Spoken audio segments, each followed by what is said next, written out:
Population एक तरफ बढ़ा, जीडीपी में कंट्रीब्यूशन बढ़ा और इकोनॉमी का स्केल भी बढ़ा। तो इस तरह से अगर इस कॉरपोरेशन को, इस ऑर्गेनाइजेशन को मोदी और मजबूती देते हैं आकर के। अब रसिया अभी एक वॉर जोन में फंसा हुआ है, नहीं तो रशियन इकोनॉमी से मजबूत इकोनॉमी का कहना क्या, 14 करोड़ 15 करोड़ की आबादी और वो सुपर पावर है। 14-15 करोड़ की आबादी वाला देश सुपर पावर है और वो फ्रांस, जर्मनी, इंग्लैंड को कुछ नहीं समझता है, वो सीधे अमेरिका से टक्कर लेता है। चाइना रसिया के खिलाफ नहीं जा सकता है। तो ऐसे जो छोटे छोटे देश, और इसमें मोस्टली जो देश हैं, अब उज्बेकिस्तान है या किर्गिस्तान है या कजाकिस्तान है, ये मोटे तौर पर मुस्लिम कंट्रीज हैं। वहां भी ईसाइयत भी है, लेकिन मोटे तौर पर मुस्लिम कंट्रीज है। अब उनका एसोसिएशन है। अब ऐसी परिस्थिति में इसके पहले सऊदी अरब से अच्छा रिश्ता है ही, खाड़ी देशों से भी भारत के रिश्ते मोदी जी के कार्यकाल में भी अच्छे बने रहे और बल्कि वो परवान चढ़ा। तो चाइना के साथ अगर भारत नया अलाइनमेंट शुरू करता है तो चाइना के लिए भी अपॉर्चुनिटी है और भारत के लिए भी अपॉर्चुनिटी। रसिया भारत का पुराना डिपेंडेबल दोस्त है। अभी उन्होंने पेट्रोलियम पदार्थ में 5% और माफ कर दिया, का और कम कर देते हैं आपकी कीमत, आप लीजिए तेल खरीदिए, कोई दिक्कत नहीं, हम देते हैं आपको। 5% और कम कर दिया, टैरिफ भी कम कर दिया।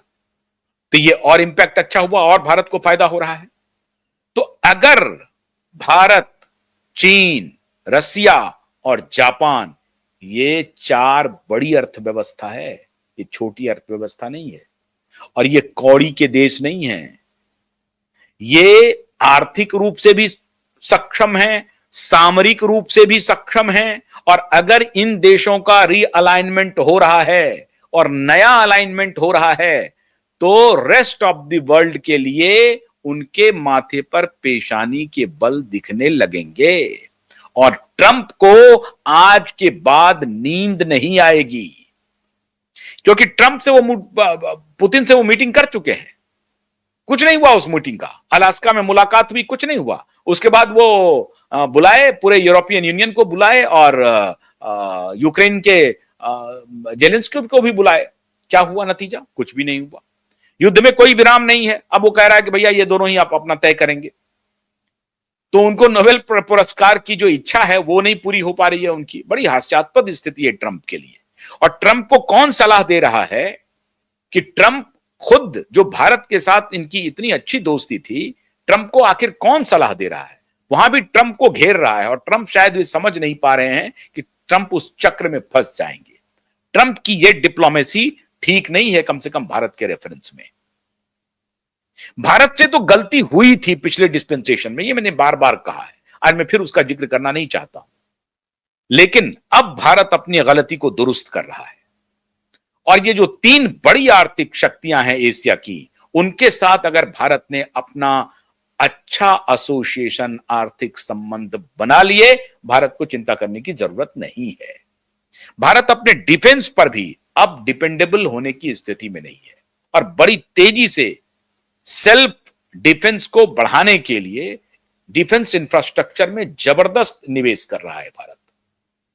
और अगले 15-20 वर्षों तक भारत, आप मोटे तौर पर आप समझ लीजिए, जो 47 का लक्ष्य रखा है प्रधानमंत्री ने, मुझे लगता है कि अगले 10 वर्ष में भारत डिफेंस में कम से कम आत्मनिर्भर होने की स्थिति में हो जाएगा। इससे बड़ा कोई आर्मी बेस किसी के पास नहीं है। दुनिया में सबसे बड़ा आर्मी बेस अब भारत के पास है, चाइना के बाद। और चाइना के साथ तो भारत अपना रिश्ता सुधार ही रहा है। अब बड़ी ये जो जियो पॉलिटिक्स है बहुत दूसरी दिशा में चल पड़ी है और ये एक ऐसे व्यक्ति का जो एक सनकीपन है उसका नतीजा है। ये सनक में आकर के 50% कर देंगे, 100% कर देंगे, करते रहिए टैरिफ। अब नया अलाइनमेंट बन गया, अब नए आर्थिक कॉपरेशन अलग अलग देशों के साथ, जो चाइना के साथ हमारा ऑलरेडी एक अच्छा व्यापारिक संबंध है, लेकिन अब वो खुल्लम खुल्ला होगा, खुलकर होगा। और सामरिक स्थिति में भी भारत चाइना टकराएगा नहीं। अगर आर्थिक व्यापार तेज होता है तो निश्चित रूप से बॉर्डर की जो समस्या है वो स्वतः सॉल्व हो जाएगी। दोनों देश इस पर मान जाएंगे और चाइना इस बात पर मान जाएगा कि भैया हमने जो आपका इंक्रोच किया है उसको वापस कर लेते हैं, क्योंकि हम आर्थिक रूप से दोनों देश समृद्धि चाहता है और इस मामले में कोई पाकिस्तान नहीं है चाइना। हाँ ठीक है, भारत को लेकिन सतर्क होकर के चलना पड़ेगा। लेकिन अब वो स्थिति नहीं है। आज रसिया भी भारत के साथ खड़ा है। एक बात है, जापान और चीन इन दोनों में दुश्मनी रही है, इसलिए इस बैलेंस को भी बिठा करके चलना है।